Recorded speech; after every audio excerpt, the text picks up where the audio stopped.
Fala, meu povo, a paz do Senhor Jesus. Nós estamos aqui para mais um episódio do Bragantina Talk. E claro, estamos aqui com um convidado muito especial, nosso amigo, irmão Abner. É um prazer aqui recebê-lo. E claro, vamos aqui ter um momento, um bate-papo muito bacana sobre um tema que é muito importante e se faz muito necessário. Silas? E hoje o nosso tema é avivamento. Estamos aqui, como o nosso amigo Samuel apresentou, nosso amigo Abner. Amém. Esteve aqui na nossa festividade hoje dos jovens e adolescentes. Foi uma bênção. E vamos fazer algumas perguntas. Samuel, pode dar as honras aí. Vocês já observaram que nós estamos aqui num cenário um pouco diferente do acostumado. Estamos passando por uma fase de adaptação, mas logo retornaremos aí com uma estrutura melhor, um ambiente melhor, mas é claro que o que é mais importante aqui é o assunto, não é? Avivamento. O que é avivamento? Não é? Quais são as impressões que nós temos sobre o avivamento? Qual é a origem dessa palavra? Qual foi o primeiro avivamento bíblico que nós tivemos? Nós vamos aqui conversar, espero que você aproveite muito esse momento. Nós talvez tenhamos alguns pontos divergentes aqui, mas nós vamos prezar por aquilo que é o ponto principal, que é a palavra de Deus. Abner, por favor, se apresente. Amém. Tudo bem, gente? Paz do Senhor. Como foi dito, eu sou o Abner, embora tenha uma carinha de mais velho, Tenho só 18 anos, gente. Mas para mim é uma alegria estar aqui com vocês, essa igreja tão abençoada, tão acolhedora, jovens, adolescentes, irmãos maravilhosos. Eu amei vocês são incríveis. E bom, tá aqui nessa oportunidade de falar de um tema tão importante pra mim é mais do que um privilégio. Então aproveita, já pega esse vídeo, compartilha com seus amigos, com a família, no grupo da igreja. Vamos espalhar essa mensagem para mais pessoas. Eu conto com você nessa missão. Então, vamos lá. Vamos lá, Abner. O avivamento, ele é um tema que, infelizmente, possui muitas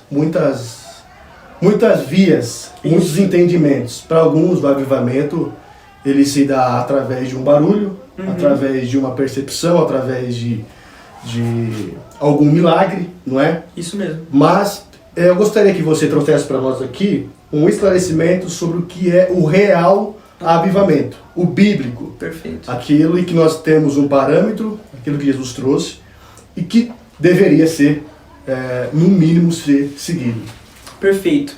Eu acho que o primeiro ponto que a gente precisa definir nessa conversa é esclarecer que eu acredito que avivamento é uma daquelas palavras que está na moda, sabe?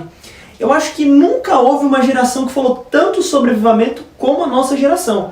É uma análise simples. Se a gente parar para ver os hinos que cantamos, a grande maioria dos louvores que são lançados falam sobre avivamento. E se não falam diretamente, falam indiretamente, trazendo palavras como lenha, como chama, como altar, elementos que lembram um avivamento. Sim. Se você parar para pensar, a gente canta muito sobre avivamento, a gente fala muito sobre avivamento, a gente compartilha muito sobre avivamento, porque querendo ou não é algo que gera engajamento. Então, eu analiso a nossa geração como uma geração que fala muito sobre avivamento. Eu acho que na história, em 2000 anos da igreja, nunca se falou tanto de avivamento como hoje em dia, porque o avivamento está nas redes sociais, está nos louvores, está nas ministrações. Quantos livros são lançados anualmente sobre avivamento. Só que isso é muito bom, porque propaga o desejo de viver um avivamento. Mas por outro lado, eu analiso que a maioria das pessoas que estão cantando sobre avivamento ainda não entenderam na sua essência o que é um avivamento. Porque muitas vezes a gente só replica aquilo que a gente ouviu, sem buscar o real significado. Porque, como você bem disse, para muitos, avivamento é barulho. E eu concordo com isso. Para muitos, avivamento é barulho, mas o mundo consegue produzir barulho. Para muitos, o avivamento é uma excelência no louvor, mas o mundo consegue montar uma banda excelente. Aí outros dizem assim, olha, avivamento é quando todo mundo se quebrantar, chorar, mas peraí, o mundo também consegue causar emoções em nós. Outros dizem, era um papo meio do Felipe, Muitos dizem, olha, a gente vai viver um avivamento quando as igrejas lotarem, mas o mundo consegue lotar muitos lugares. Casas de shows lotados de pessoas. Então, será que avivamento é nada mais, nada menos do que algo que o mundo consegue fazer com facilidade? Isso não é avivamento. Eu acredito sim que a consequência de um avivamento seja resultado em emoção, mas uma emoção diferente. É uma lágrima diferente da do mundo, é uma lágrima de quebrantamento. Eu acredito que sim, as nossas igrejas elas vão lotar quando o avivamento do Senhor vier sobre nós, mas ela vai ser lotada não pelos atrativos, mas pelo que está sendo pregado. Eu acredito que avivamento é o mover de Deus que traz um renovo sobre o povo de Deus. É como o reverendo Arival Dias diz no livro Avivamento. Ele diz que avivamento é quando o Espírito de Deus se move entre nós trazendo revitalização. O que é revitalização? Revitalização não é reconstrução. Revitalização é reformar. E aqui eu não estou falando nada de calvinismo, arminianismo, não é esse tipo de reforma. É uma reforma de pegar algo que um dia foi bom, mas com o passar do tempo foi aparecendo uma manchinha, foi aparecendo um detalhe, e fazer com que isso que um dia foi bom, mas com o tempo foi se degradando, retorne para a sua origem. Então, para mim, avivamento é um retorno à nossa origem. Avivamento é um retorno às Escrituras. É um retorno à pregação genuína do Evangelho. É um retorno ao primeiro amor. É um retorno àquelas longas madrugadas que passávamos orando, né? Sim. Aquelas longas madrugadas que passávamos lendo a Bíblia. Isso é um avivamento, é um retorno ao primeiro amor. Porque quando você vive o primeiro amor, o que você quer fazer? Você quer ler a Bíblia em um dia? Você quer pregar para a sua rua inteira? Você quer que toda a sua família se convertam? Esse é o primeiro amor que nós sentimos muitas vezes. E você imagina nós retornarmos para isso? Uma igreja cheia vai ser consequência desse primeiro amor. Uma igreja que prega a palavra de Deus vai ser consequência, porque ela ama ler a palavra de Deus. Ela quer ler todo dia. Então, para mim, avivamento é esse movimento do Espírito Santo que nos faz voltar para a origem. Quando eu falo de avivamento, eu não estou falando que a gente precisa criar um novo evangelho, não é isso, porque isso é heresia. Eu não estou falando para a gente criar uma nova estrutura de igreja, não precisamos, temos uma estrutura definida nas Escrituras e seguimos até hoje. Quando eu falo que nós precisamos de avivamento, eu estou dizendo que nós precisamos voltar para as nossas origens. Precisamos voltar a fazer aquilo que Paulo fazia, que é colocar as mãos sobre os enfermos e dizer: não tenho prata, não tenho ouro, mas o que eu tenho ofereço. O Espírito Santo levanta e anda. Então, para mim, isso é o avivamento. É quando a gente retorna para a nossa origem, quando a gente retorna para o centro, quando a gente retorna para a Escritura. E a consequência desse retorno é uma conversão em massa, é um agir do Espírito Santo, é igrejas crescendo de forma saudável. Para mim, isso é um avivamento do Senhor, esse retorno à essência. Bacana, muito interessante isso. Claro que vale ressaltar que essa questão de voltar à origem, não é? Nós estamos falando da questão de ser filho. Isso. Ser filho de Deus. Porque se tornou efêmero essa palavra avivamento. E eu gostaria que você esclarecesse para nós esse ponto de vista na questão da identidade. Não é? Nós vemos que o avivamento ele se tornou algo comum dentro da sociedade, dentro do mundo cristão. Inclusive, é um dos pontos também que eu conversei com o Felipe, com o Silas, sobre o Brasil ser um dos países onde nós temos um efetivo cristão gigantesco, não é? Nós temos um efetivo cristão que ultrapassa outros países. O Brasil chega a ficar cerca de 20%, 30% acima de outros países na questão de quantidade de crentes que acreditam em Deus. Como que um país onde a maioria da sua população acredita em Deus passa por tantas dificuldades? Não é? Como que um país onde a maioria acredita que vive um avivamento, sendo que os escândalos estão à tona? E outro ponto que é crucial, que eu gostaria que você trouxesse uma luz a esse, é a questão da identidade. A perca da identidade, a perca do referencial que é Cristo. Não é? Como que esse avivamento pode começar? Nossa identidade ela precisa ser restabelecida, nós precisamos olhar para Cristo novamente como Ele realmente é, e a partir daí nós teremos um avivamento? Perfeito. Olha, pergunta maravilhosa. E isso que você falou é muito importante. Porque hoje o Brasil é essa realidade que você trouxe para nós, né? É um país que na sua predominância é um país cristão. E a gente sempre tem que saber separar dois termos, quantidade e qualidade. Quantidade não é resultado de qualidade. muitas vezes você pode ter muitas pessoas com pouca qualidade. Muitas vezes você pode ter muitos crentes, mas poucos que oram. Muitos crentes, mas poucos que abrem a Bíblia. Muitos crentes, mas poucos que jejuam. Sim. Então, às vezes eu acredito que é melhor abrir mão um pouco da quantidade para dar mais ênfase na qualidade. Quando a gente olha para as histórias do avivamento, os avivamentos nunca alcançaram a terra em momentos que existiam milhares de cristãos sedentos. Avivamento sempre vem em época de crise. Porque a palavra avivamento do grego, ela vem justamente nesse sentido, no conotação de reviver. É pegar alguém que está morto, trazer a vida, né? E trazer de volta a vida. Então, a gente pode ter até uma grande quantidade de evangélicos, mas a gente tem que começar a analisar um pouco o parâmetro da qualidade. A gente tem dezenas, centenas, por que não milhares de ministérios. Mas como anda a vida cristã dessas pessoas? Será que elas realmente nasceram de novo? E é claro, eu não estou generalizando aqui, tá? Eu estou trazendo apenas um ponto. Mas eu acredito que essa identidade foi se perdendo ao longo do tempo. Foi o que eu comentei hoje na ministração. Muitas vezes, dentro de uma faculdade, é muito difícil você distinguir quem ali é o cristão, quem não é, porque com o tempo a nossa identidade foi se amoldando muito com a identidade do mundo. Muitas vezes a gente abre mão dos nossos valores por conta da aceitação. Então eu acredito que tudo isso vai fazendo com que nós distanciemos cada dia mais da nossa verdadeira origem, né? Da nossa verdadeira essência. Hoje, por exemplo, a gente vê uma geração se formando que não deixa suas práticas no mundo, mas a única diferença que ela tem pro mundano é que de domingo ela tem um compromisso. Muitas vezes ela continua com os mesmos hábitos, com o mesmo vocabulário, com o mesmo estilo de vida. A única diferença é que talvez hoje ela é um mundano que de domingo tem um compromisso à noite. Então, como que está essa quantidade? Será que essa quantidade está realmente buscando? Será que essa quantidade está realmente mortificando a sua carne? Será que essa quantidade está realmente sedenta pelo ouvir do verdadeiro evangelho, buscar nas escrituras a esperança para a sua vida e identificar em Cristo a única razão do seu viver?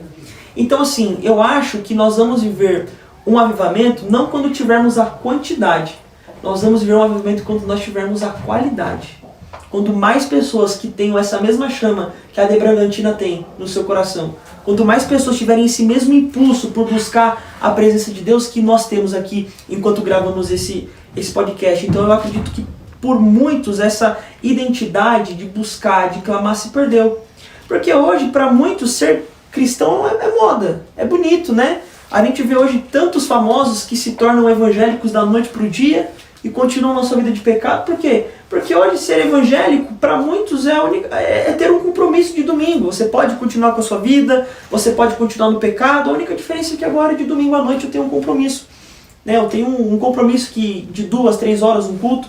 Então assim, eu acredito que essa quantidade, ela roubou um pouquinho da nossa identidade. A gente precisa retomar a nossa identidade, retornar para a nossa origem, para entender de fato o que é um avivamento e vivermos de fato o que é um avivamento.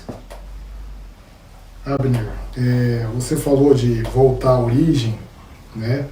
E eu lembrei de uns tempos atrás, até da minha própria vida, de quanto eu buscava mais, quanto eu orava mais, quanto estava até mais perto de Deus, né? Porque a gente, quanto mais oramos, quanto mais buscamos a presença de Deus, mais perto de Deus nós estamos, né? Sim.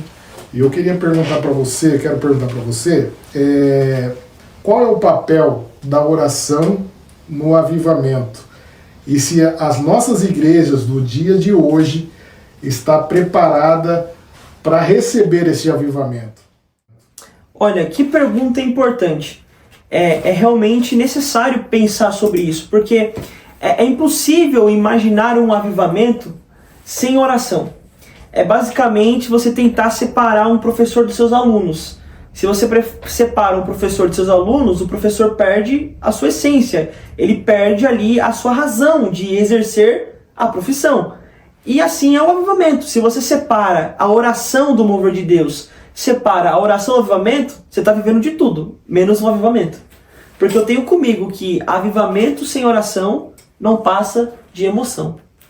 Avivamento, a oração, não é a linha de chegada do avivamento. A oração é a linha de partida. É o início. É da onde começa a surgir o avivamento. É aquilo, nós não podemos produzir um avivamento com as nossas próprias mãos. Mas como eu disse, a gente pode preparar o caminho para o avivamento do Senhor chegar. E sem dúvidas, esse caminho ele é pavimentado, essa estrada, essa avenida, para chegar do avivamento até nós, ela é pavimentada pela oração. Todo avivamento tem como início, como origem, a oração. Talvez um dos livros que mais fala sobre avivamento na Bíblia seja o livro do profeta Abacuque. No capítulo de número 1, Abacuque ele olha para as nações vizinhas, ele olha para os desafios e diz, Senhor, até quando? Ele questiona a Deus. Mas no capítulo 2, a palavra vai dizer que ele sobe uma torre de vigia e começa a orar. Mas é só no capítulo 3 que ele pede por avivamento. Ele não pede avivamento no capítulo 2 para orar no capítulo 3. Ele começa a orar no capítulo 2, para no capítulo 3 o avivamento ser a consequência da sua oração. Então, a gente tentar imaginar um avivamento que não comece na oração é uma tarefa impossível. A gente olha para todos os avivamentos, né, que existiram no mundo, todos esses avivamentos tiveram como origem a oração. Olhemos para o país de Gales, foi um país que recebeu um dos maiores avivamentos na Europa, em 1904. Quem que começou esse avivamento ali naquela nação? Um rapaz de 13 anos chamado Evans Roberts. O que ele fazia? Ele orava toda madrugada em seu quarto dizendo, Senhor, me dá o país de Gales. Senhor, alcança o meu país de Gales. E ele orou por mais de 10 anos. O avivamento só chegou quando ele tinha na faixa dos 20 anos de idade. Ele orou com perseverança. A gente olha para a Inglaterra ela foi talvez um berço dos grandes missionários que impactaram o mundo com a palavra de Deus. A gente vê uma herança hoje na Inglaterra de mais de 70 milhões de almas que foram ganhas para Jesus na época de John Wesley, por exemplo, um dos maiores pregadores da palavra de Deus. Hoje a casa de John Wesley é um museu. E muitos que visitam falam, né, que ao lado da cama de John Wesley é possível você ver as marcas dos joelhos dele cravados até o dia de hoje. O que esse homem fez para viver o avivamento? Está lá do lado da cama dele. Orava tanto que o seu joelho ficou marcado no chão do seu quarto. Então assim, eu acredito que a gente tentar imaginar um avivamento sem a oração é impossível, não vai acontecer. Agora, a sua pergunta ela é dividida em duas partes. É possível viver um avivamento sem oração? E as nossas igrejas estão preparadas para isso? Será que as nossas igrejas têm orado? Entra naquele campo, eu não posso generalizar. Porque hoje eu vim numa igreja de oração. E eu pertenço a uma igreja de oração. Só que eu não posso usar o exemplo da minha igreja e o exemplo da igreja de vocês como uma verdade geral. Tem muito lugar que não tem mais isso. Tem muito lugar que, em nome de uma programação mais dinâmica, em nome de um culto mais rápido, está abrindo mão de coisas essenciais. É muito raro hoje igrejas que dedicam um tempo de joelhos dobrados, um tempo de oração, de intercessão. Raro é igrejas hoje que ainda tem um departamento de círculo de oração, de intercessão. Dificilmente a gente vê isso hoje, porque a gente vive numa sociedade tão acelerada que quando o culto passa 5, 10 minutos a gente já fica incomodado muitas vezes, e muitas vezes a gente começa a eliminar essas coisas fundamentais da vida cristã, fundamentais da igreja do Senhor, em nome de um culto mais dinâmico. Então assim, hoje eu tenho notado que em nome da programação do culto, muitas igrejas têm deixado de lado o que é essencial. O que nos caracteriza como igreja? O que faz a igreja ser diferente de uma empresa? O que faz a igreja ser diferente de um mercado? A igreja é um lugar que o povo de Deus se reúne. E o povo de Deus não está distante de Deus. Ele tem relacionamento. Mas você só tem relacionamento com quem você conversa.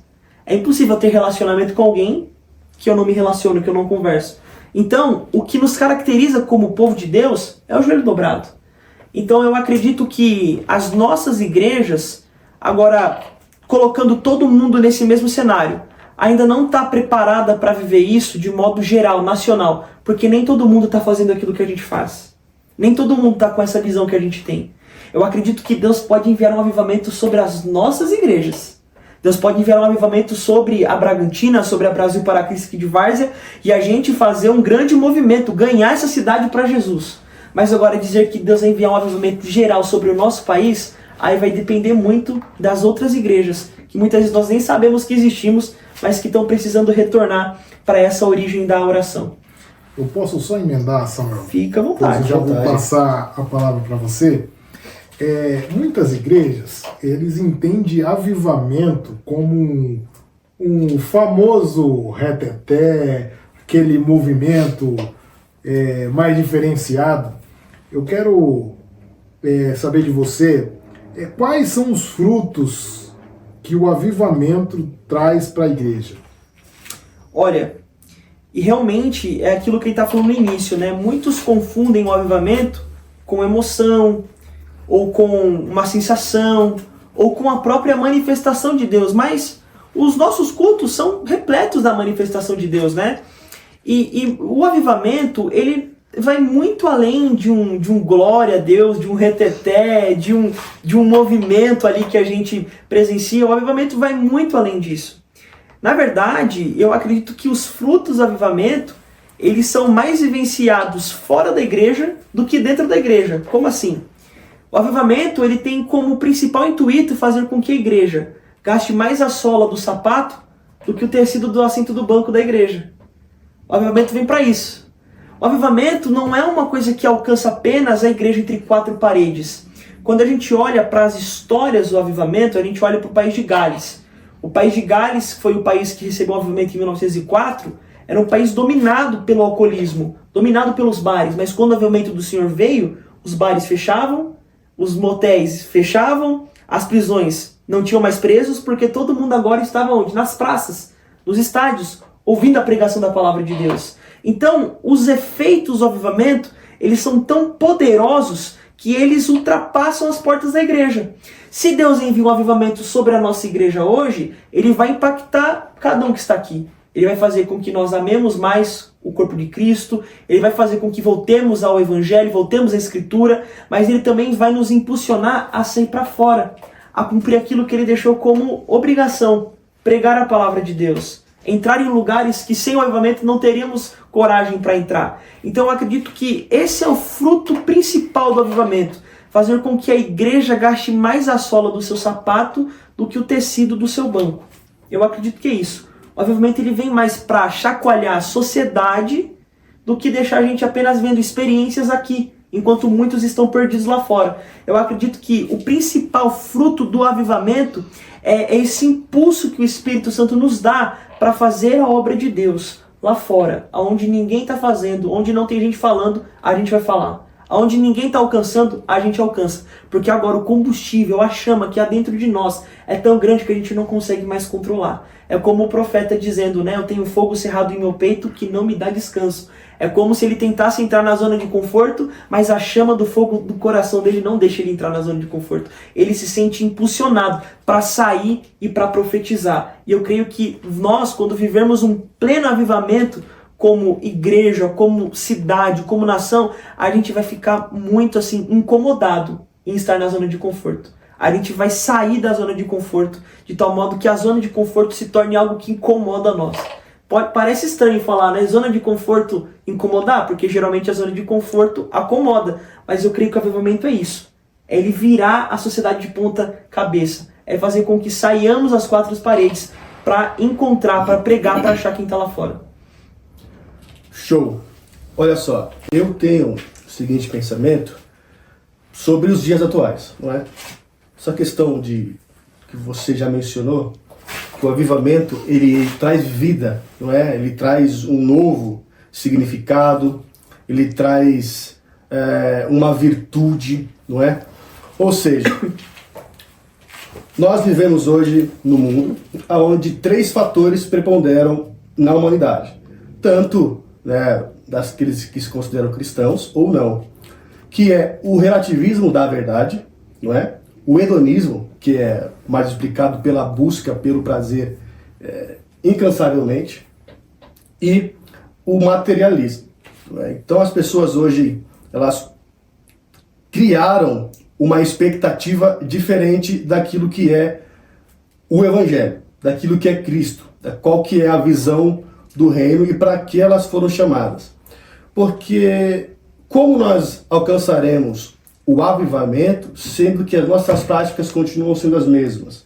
Se nós amamos mais o dinheiro do que Cristo, se nós amamos mais o prazer do que a Cristo, se nós amamos mais os bens materiais do que a Cristo, qual seria o caminho mais viável para que nós possamos alcançar a transformação que Paulo falou, que é a transformação de mente, que inclusive foi o tema pelo qual você trouxe para nós aqui hoje na igreja?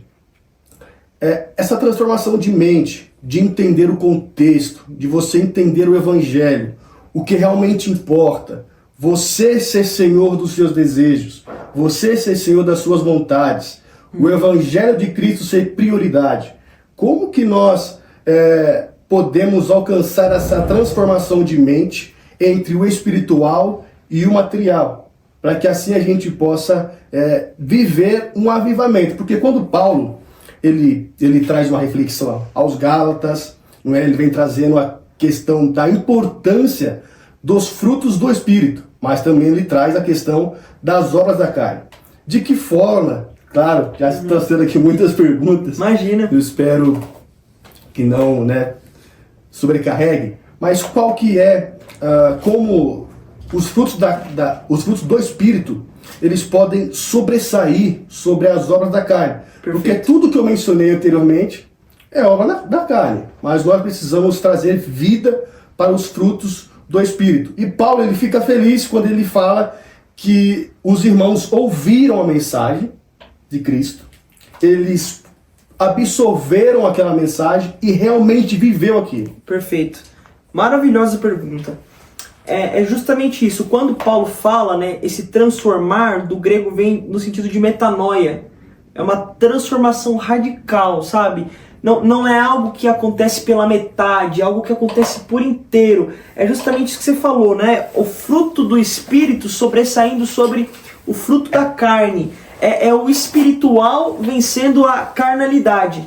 Eu costumo dizer que a nossa vida espiritual, ela é como uma batalha de... Alguns avivamentos que se deram somente por conta da perseguição. Você acredita que é somente por essa via mesmo que o avivamento ele aconteça?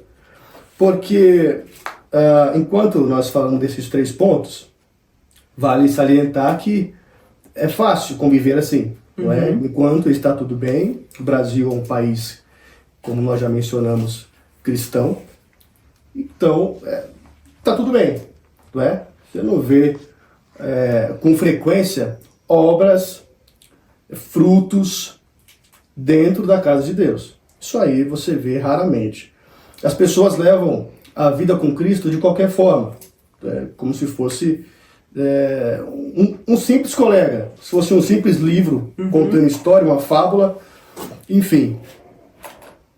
Será que é só através da perseguição que o avivamento tem que vir?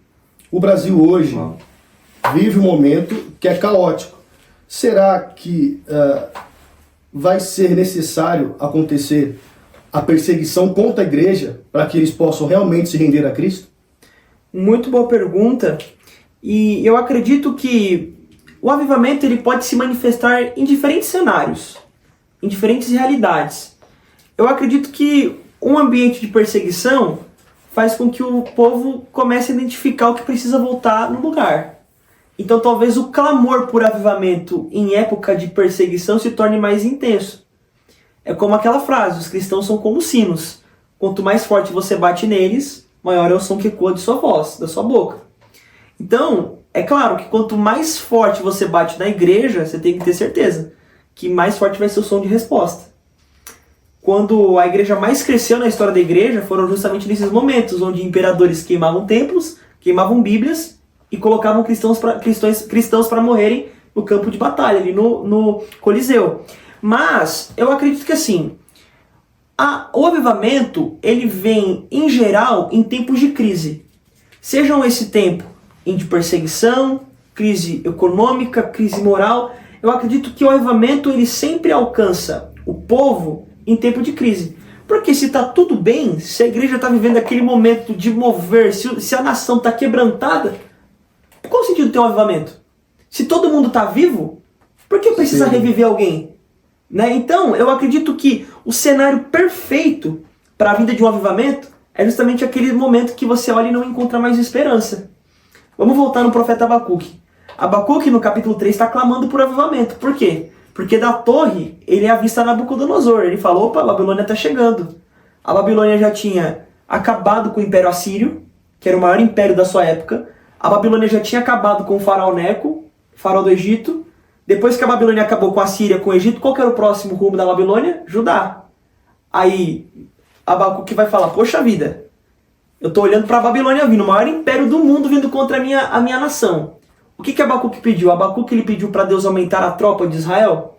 Abacuque pediu para Deus aumentar a muralha de Judá? Pediu para Deus enviar as melhores espadas, os melhores escudos? Ele vai olhar para o inimigo e ele vai falar, opa, a solução não está no exército, a solução não está na economia, a solução não está nos políticos, a solução para a minha geração que está vivendo em crise porque a Babilônia está se aproximando não está no exército, está onde? Está no avivamento. É por isso que em nenhum momento do capítulo 3 você vê Abacuque, Senhor, aumenta o tamanho das muralhas de Judá. Você não vê Abacuque falando isso. Você não vê Abacuque pedindo para Deus aumentar a tropa de elite de Israel. Você vê um homem ali desesperado clamando por solução. E qual que é a solução para ele? É avivamento. A solução para ele é Israel voltar a clamar aquele Deus do deserto. Sabe? Ele começa a dizer 2 leões. É como você pegasse 2 leões e colocasse ele dentro do Coliseu. Um leão é o leão do espírito e um leão é o leão da carne. Um leão é o fruto do espírito e o outro leão é o leão fruto da carne. Quem que vai vencer essa batalha? O leão que estiver mais alimentado. Aquele leão que você mais alimenta, que você mais gasta tempo com ele treinando ele, que você mais dá para ele de comer, vai ser o leão que vai vencer a batalha. Então, quando que o fruto do Espírito, como você perguntou, né, vai sobressair, seria isso a pergunta, né? Sobressair sobre esses frutos da carne. Quando a gente alimentar mais esse leão do Espírito. Se a gente passa, com todo respeito, o dia inteiro atrás de uma tela de um celular, o dia inteiro assistindo uma série, a nossa juventude inteira gastando pelas coisas do mundo, na hora que esses 2 leões entrarem em batalha espiritual, nesse sentido, em batalha, o da carne vai acabar com o leão do espírito. Mas agora, se a gente alimentar mais esse leão do espírito, quando chegar na hora do vamos ver, o da carne vai estar enfraquecido. Então, não existe outra maneira de ter essa mudança. É a obra, o Espírito Santo convence, mas eu não consigo identificar uma outra fórmula, uma outra solução para a gente sobressair nesse sentido, a não ser mortificando a nossa carne, buscando o Senhor, buscando a palavra de Deus, se alimentando das coisas que vêm do céu. Sabe, a gente gasta muito tempo com as coisas da terra, a gente gasta muito tempo com as coisas do céu, né? Hoje as nossas orações, e não tem nada de errado com isso, mas as nossas orações são muito materialistas. A gente pede tanto material e deixa tanto o espiritual de lado. As orações dos antigos eram: Senhor, me batiza com teu espírito, Senhor, me dá dom, Senhor, me levanta como pregador. E eu noto que isso está saindo um pouco das nossas orações, porque muitas vezes o nosso coração está tão na terra e está se esquecendo das coisas que Deus tem para nós na eternidade. Então, eu acredito que primeiro a gente tem que ter uma troca de prioridade. O que é essencial para a nossa vida? O que vai ficar aqui na terra, o que não vai ter um fim, o que vai ser eterno? Primeiro, uma troca de prioridade. Eu preciso mais me preocupar com as coisas de Deus do que com as coisas da terra. Segundo, precisamos gastar mais tempo com Deus. Alimentar mais esse leão do Espírito em oração. E assim, você começou falando que hoje o nosso século é movido pelo relativismo moral, o hedonismo, o materialismo. Tudo isso é consequência de um movimento que começou no século XX, o pós-modernismo. Né, que teve como principais mentores o Foucault, Jacques Derrida, tantos nomes que foram influenciados por Nietzsche. E basicamente o que eles vão dizer hoje é que liberdade é você fazer aquilo que você quiser. Liberdade é você ficar com quem você quiser, você comer o que você quiser, você ir para onde você quiser. Mas a grande verdade é que quem faz o que quer na hora que quer é escravo do desejo. Sim. Eu gosto muito de Immanuel Kant, um filósofo francês assim, que eu amo. Muitos falam que ele era ultrapassado no seu pensamento, mas eu acho que ele era muito inteligente. Sim. Porque ele vai dizer no seu livro, né, sobre os usos e costumes, ele vai dizer o seguinte: liberdade é você fazer aquilo que você não quer. Olha que contraditório. Porque para nossa geração, A geração que alimenta o leão da carne, ela vai dizer, olha, liberdade é você sair, ficar com quem você quiser, fazer o que você quiser, mas isso só mostra o quão escrava a nossa geração é. Agora, quando Kant fala que ser livre é você fazer aquilo que você não quer, ele está dizendo, opa, o meu corpo está inclinando para o pecado. Mas o fato de eu ser liberto por Jesus Cristo faz com que eu olhe para o pecado e diga, eu posso, ninguém está vendo, mas eu não vou fazer. Porque agora eu tenho autonomia, eu não sou mais escravo do desejo.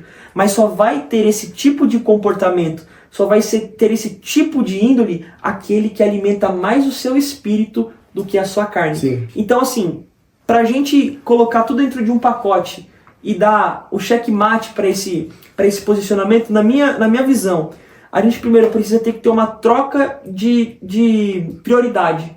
A gente entender que a nossa missão aqui na Terra é antes buscar o reino dos céus.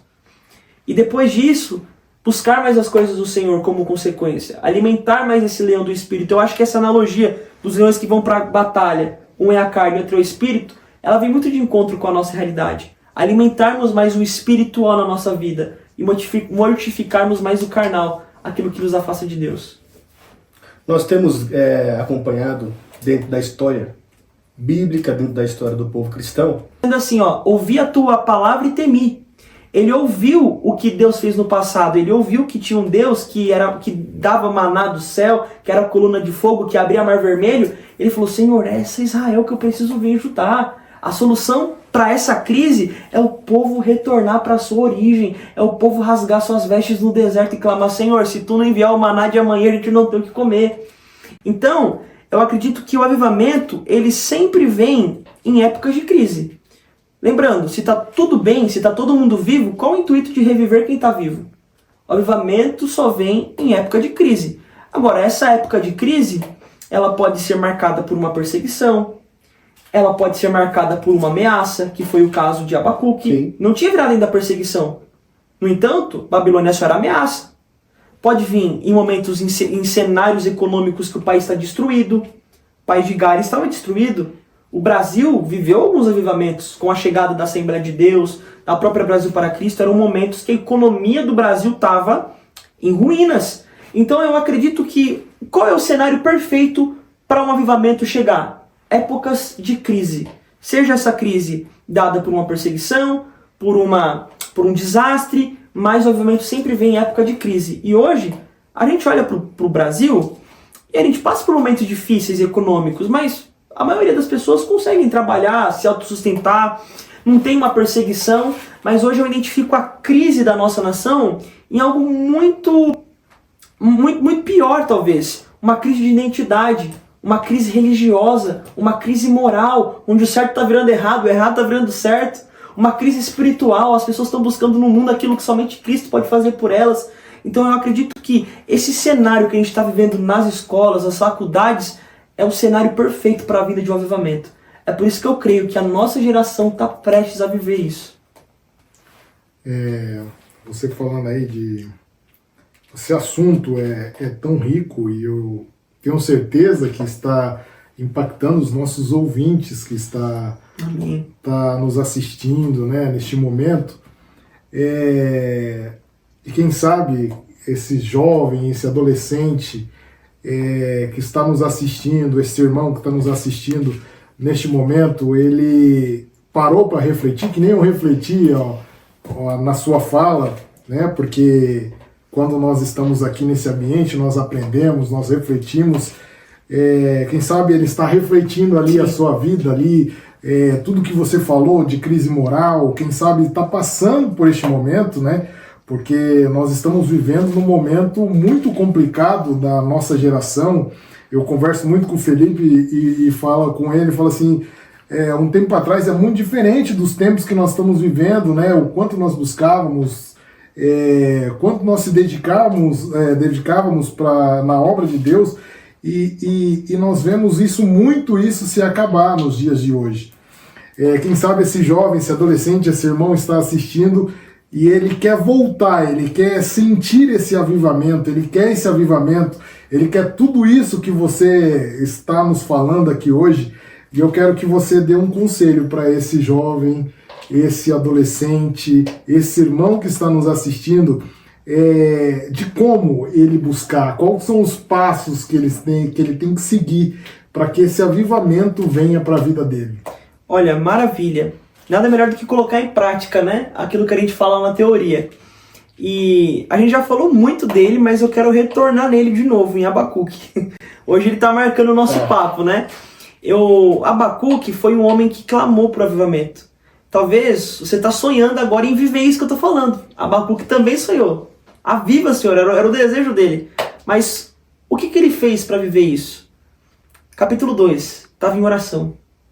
A gente volta naquela mesma pergunta que você fez. Primeiro passo, dobra o seu joelho. Sabe? John Wesley viveu um avivamento, mas ele marcou o chão do seu quarto com os joelhos. Evans Roberts viveu um avivamento, só que todo dia de madrugada ele orava pelo menos 1 hora.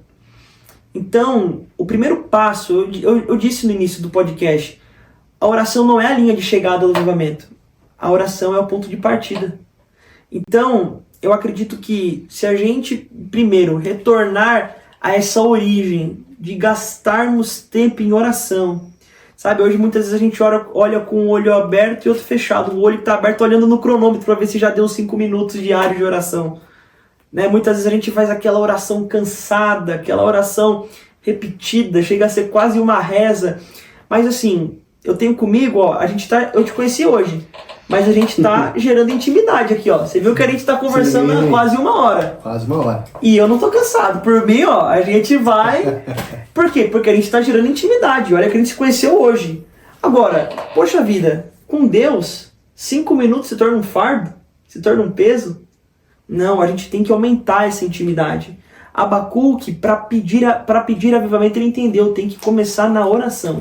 Vou subir para a torre de vigia. Muitas vezes a gente está igual Abacuque no capítulo 1, reclamando, não tem mais esperança para essa geração, não tem mais o que fazer, para de fazer isso. Abacuque no capítulo estava, Senhor, até quando, até quando, até quando? Mas ele entendeu no capítulo 2 que é joelho dobrado, sabe? É buscar o Altíssimo, é buscar a presença de Deus. Segundo passo, ele vai dizer no capítulo 3, ouvi a tua palavra. E o versículo de hoje, Né? eu queria... Eita, glória! Foi para complementar, hein? Ó, o versículo de hoje é a tua palavra. Então, assim, Abacuque começa orando. Aí ele já vai pedir avivamento? Não. Para onde ele foi? Ele foi para a palavra. Orei no capítulo 2. No capítulo 3 eu fui na fonte do avivamento. Eu fui no berço do avivamento. Eu fui na palavra de Deus. Busca na palavra jovens que viveram um avivamento. Busca Daniel, um jovem que viveu um avivamento na Babilônia. José no Egito. Você sabe que todo avivamento tem uma coisa em comum, né? Todo avivamento começa com jovens. Pode estudar a história dos avivamentos. Você vai para o avivamento na Escócia, John Knox era jovem. Você vai para o país de Gales, Evans Roberts era adolescente. Você vai para os Estados Unidos, Billy Graham era jovem. Você vai para a Inglaterra, John Wesley, 17 anos. Então, todo avivamento começa com jovens. E que tipo de jovens? Jovens que pulsavam pela presença de Deus. Jovens que oravam, que marcavam o chão do seu quarto com os joelhos. Jovens que meditavam na palavra, mas em último lugar, que colocavam em prática. Não adianta nada você orar e ler a Bíblia e viver entre 4 paredes. É oração. Ora, mas bota na ação. Coloca em prática. Sabe? Eu disse que a gente não pode promover o avivamento. Não vem de nós. Mas a gente prepara o caminho. Então começa a colocar em ação aquilo que você tanto deseja viver. Eu quero parar de falar de avivamento como um sonho. Eu quero começar a contar a realidade do avivamento. E para isso eu tenho buscado colocar em ação tudo isso que eu falei para vocês. Não existe avivamento sem oração, não existe avivamento sem escritura e não existe avivamento sem prática. Só vive avivamento quem ora, quem lê a Bíblia e quem coloca em prática. Perfeito. E um dos pontos que são cruciais, eu fui até caçar aqui o versículo, e acabou saindo o áudio. Tranquilo. Josué, quando ele está com o povo, Deus ele fala, olha, eu vou te entregar esse povo, mas faz o seguinte, santifique-se hoje, que amanhã não é. São maravilhas. Eu vou fazer maravilha no meio de vós. Nós precisamos criar a consciência de que Jesus ele está disponível, não é? Uhum. E nós não temos que querer nos aproximarmos dele depois que nós cometemos o erro, depois que nós cometemos o pecado. O avivamento, ele vem a partir do momento em que nós reconhecemos que precisamos dele antes de pecar. Porque quando nós nos santificamos a Jesus, a Cristo, nós obteremos dele, nós iremos obter dele a solução, a saída, nós iremos obter dele a vitória. E o avivamento, ele se dá por meio do relacionamento, como já foi dito.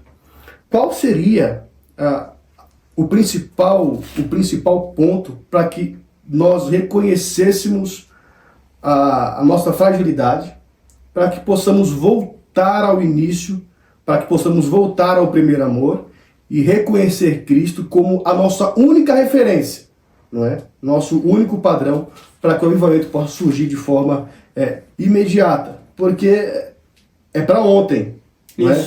É para ontem. Como que se daria isso? Como que poderíamos enxergar Cristo como nosso referencial?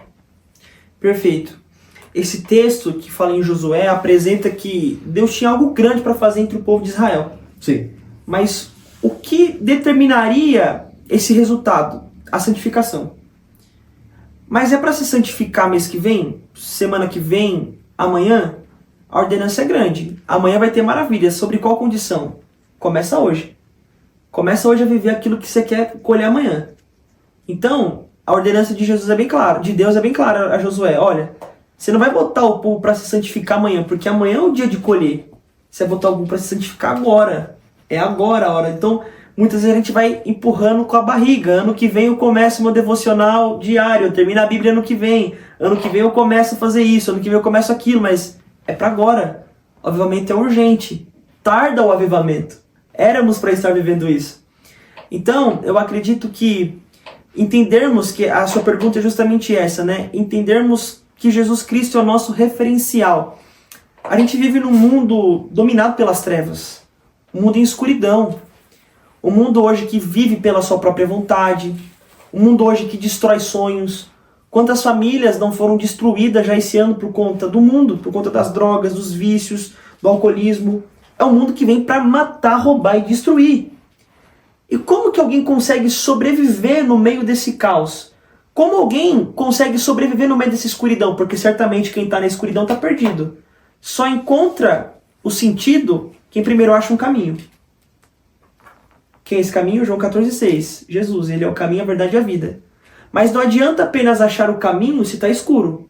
Se está escuro tem um caminho, mas como que você acha ele? Palavra, Salmos capítulo 119, versículo 5. Luz para o meu caminho é a sua palavra. Jesus é o caminho, pode ter até o caminho, mas se está tudo escuro, se o mundo já é do maligno e em trevas, como que eu vou achar esse caminho? Só tem um jeito, na palavra. Então, eu acredito que eu faço uma comparação, e eu falo isso com muita humildade da minha parte, porque eu não sou digno de falar isso e não sou merecedor de ver isso. Mas eu pego hoje jovens da minha mesma idade, jovens que cresceram comigo, jovens que conviveram comigo. E o que esses jovens estão vivendo, a realidade que eles estão hoje no pecado e a realidade que eu estou hoje vivendo, eu entendo que o único mérito de tudo isso não está em mim, mas em Jesus Cristo. Eu nasci em uma das maiores periferias de Jundiaí. Então, essa questão do vício, das drogas, sempre me rodeou de certa forma, né? E eu tive, por exemplo, a oportunidade de semana passada reencontrar pessoas que estudaram na mesma sala que eu. Nasceram no mesmo bairro, estudaram na mesma escola, tiveram a mesma oportunidade, mas a realidade hoje, estavam caídos no pecado, outros trabalhando com coisas ilegais, e a mesma idade que eu tenho. E como que eu cheguei nesse referencial? Não foi porque eu sou inteligente, não foi porque eu sou mais bonito, não foi porque eu sou mais sarado, não é nada disso. É porque eu tinha uma referência para seguir, Jesus Cristo. Eu tinha o caminho, mas o caminho não estava no escuro, eu tinha a luz para me guiar. Então eu acredito que a melhor forma de você tirar essa análise para entender que Jesus realmente é o referencial olhem para as pessoas que estão distantes de Jesus. Será que essa felicidade de Story é realmente verdadeira? Será que realmente vale a pena, sabe, entrar em tantos relacionamentos para ser no final machucado de tudo isso? Eu acho que o principal parâmetro é o cristão comparar a vida que ele tem com a falsa ilusão de estar no mundo. Longe de Jesus não existe verdade, essa alegria verdadeira, né? Eu acredito que ele é o nosso único referencial e tudo aquilo que nós estamos vivendo é graças a ele. Com certeza, Silas.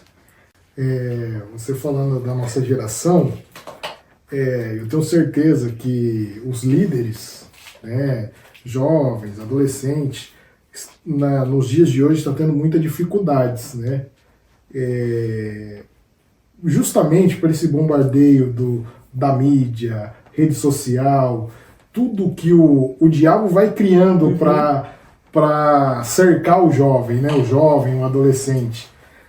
Agora eu peço para você dar um conselho para esse líder, né, que está nos assistindo, de como ele abordar esse assunto com seus adolescentes, com seus jovens, porque eu tenho certeza que quando o avivamento chegar nesse adolescente, nesse jovem, o cenário vai mudar. Vai. Então eu peço para você, dê um conselho para esse líder de como ele começar a abordar esse assunto, porque eu tenho certeza que muitas pessoas, muitos jovens estão precisando deste avivamento, né? Perfeito.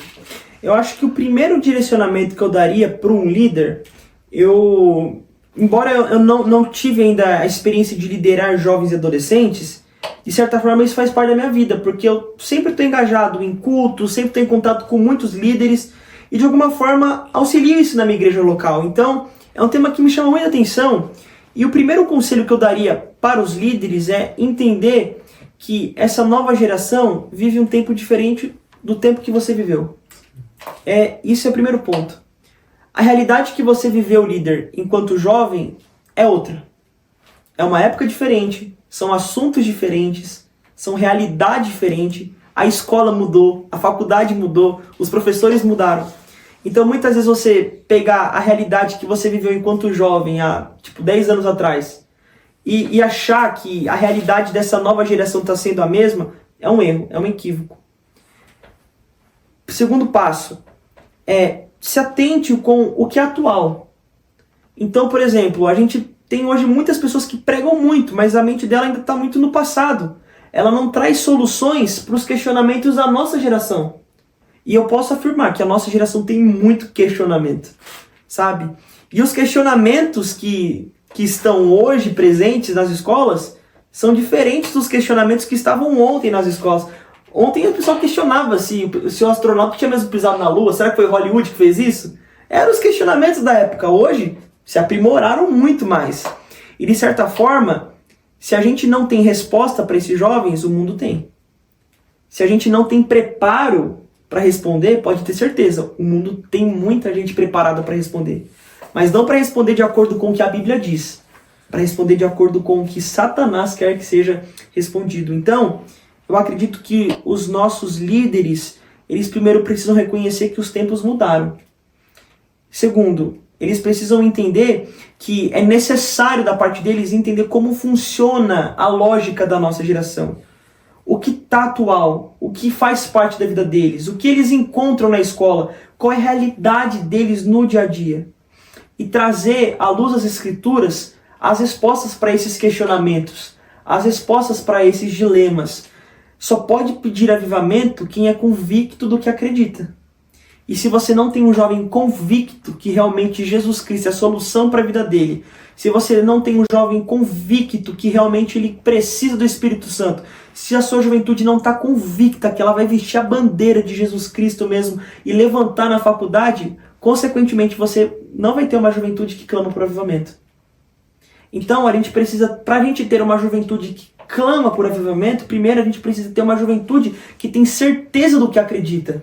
Porque não pode clamar por avivamento que não tem relacionamento com Deus. Então a gente precisa fortificar a nossa juventude para viver no século XXI.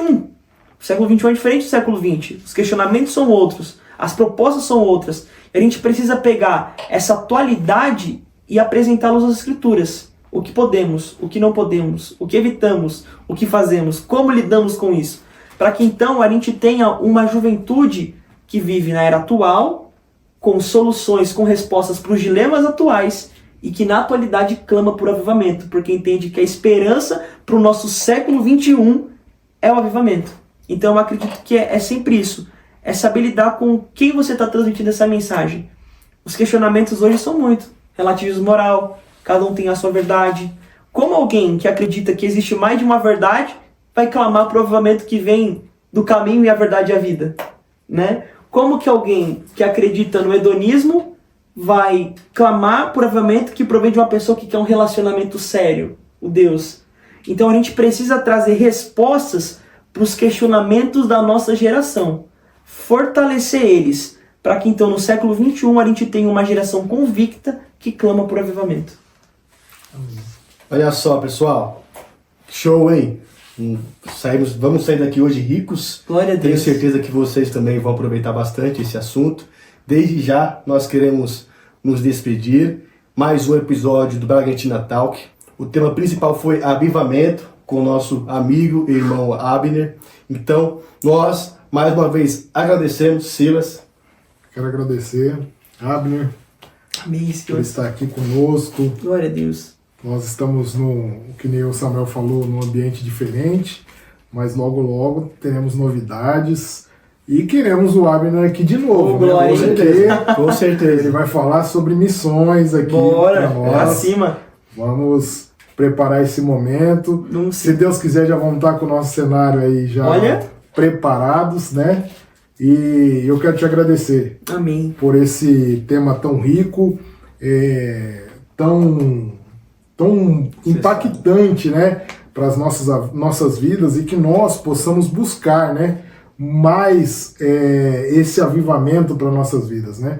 Quando nós buscamos o avivamento, nós vamos ser crentes melhores, vamos estar mais perto de Deus. Então é isso que nossa geração precisa, é isso que a nossa igreja precisa, e hoje nós estamos saindo aqui abençoados com a sua presença. Glória a Deus. Deus se fez presente aqui no nosso meio, e eu quero te agradecer mais uma vez. Amém. Muito obrigado pelo convite. Amém. Eu estou assim, muito feliz, honrado de ter participado de mais uma edição. Espero que Deus prepare mais momentos como esse, da gente estar conversando, falando, tá aqui com amigos, né? Poxa vida, essa intimidade que Deus gerou, essa amizade vai frutificar, né? Então, vocês podem sempre contar comigo, o Felipe, que é um grande parceiro, uma pessoa que eu admiro muito. Que Deus continue abençoando vocês mais e mais, e que através das redes sociais vocês possam impactar vidas, né? Vocês possam então alcançar vidas, pessoas, né? Com a palavra de Deus. Muitas vezes a gente está vendo como Pedro, né? Pedro, ele estava com as redes sociais de madrugada, de manhã, de tarde, estava com as redes de pesca de madrugada, de manhã, de tarde, e não pescava nada. E muitas vezes a gente está aí com o celular, de manhã, de madrugada, não tem nada para apresentar Jesus Cristo, aí de repente uma pessoa vai para um vídeo desse, descobre um sentido para viver. Então, o trabalho que vocês estão fazendo, além de tudo, é um trabalho evangelístico, missionário, e que Deus continue dando graça para vocês permanecerem firmes, fiéis, pregando a Escritura, e que de alguma forma esse podcast, né, essa conversa, tenha edificado a sua vida, que você compartilhe com mais pessoas e abençoe mais vidas, tá bom? Obrigado, gente. E também, né, agradecer a nossa querida irmã Thalita, nosso irmão João, que estiveram aqui conosco nesse bastidor, tá bom? Deixa eu aparecer como voz oculta aqui. O Felipe tá aí. Para falar do Abner, aquela campanha da Missão Desafio, apresenta pro pessoal aí, quem sabe alguém pode engajar, participar legal. Também. Que legal, gente. Eu faço parte da Missão Desafio, que é um órgão de missões hoje que alcança 32 países pregando o Evangelho. E um dos países que nós alcançamos se chama Haiti. O Haiti está passando por uma das suas maiores crises da história. O Haiti, 80% do país já foi dominado por gangues. E essas gangues expulsam as pessoas de casa, destroem igrejas. E a gente tem uma base da Missão Desafio no Haiti. Uma base que apoia 8 orfanatos, apoia igrejas locais, projetos de evangelização, alimentação de crianças. Mas para esse trabalho continuar de pé, a gente depende dessa base, onde os nossos missionários vivem, onde os trabalhos acontecem. E diferente do Brasil, o aluguel lá no Haiti não é pago mensal, ele é pago de forma anual. Então, para os nossos missionários utilizarem essa base em 2025, eles precisam ter o valor dos 12 meses do ano que vem já prontos agora em dezembro, para enviar. E a gente começou uma campanha no Brasil inteiro, de 230 pessoas, ofertando R$60, que é o valor que falta para a gente alcançar esse valor para pagar o aluguel. Mas a boa notícia é que agora só faltam 130 pessoas. Metade já foi. 129 agora. 129, glória a Deus. Glória a Deus. Thalita pode colocar aí para nós depois na descrição aí. É uma oferta única de R$60, não é um compromisso mensal, não é um carnê, nada disso. É uma oferta única e agora, com alegria, não é mais 130. É 129. 129. Muito obrigado, meu irmão. Glória a Deus. 128, então. 128. Glória. Vai zerar nesse podcast aqui. Glória a Deus. Então, se Deus tocar no seu coração e você quiser fazer parte disso, a gente passa as imagens, coloca aí depois para vocês se engajarem na obra missionária. Deus abençoe. A Bragantina é uma igreja missionária. Sim. Né? Então, os irmãos que puderem ajudar. Verdade. Estamos ajudando a obra de Deus, né? Aqui a igreja ajuda muito os missionários da nossa igreja, mas também podemos ajudar outros missionários, né? É verdade. Porque a obra de Deus, a gente não tem essa placa, né? É verdade. Quando é para pregar o evangelho de Deus, nós estamos aqui para abençoar também. Glória a Deus. Então pode muito contar obrigado. comigo. Muito obrigado. Também aí fez o seu compromisso. Glória depois a Deus. já vamos fazer o Pix aí dele. O link a gente deixa lá. Vamos deixar o link gente. aí. Fica com Deus. Até a próxima. Bragantina Talk. Tchau, Até gente. mais.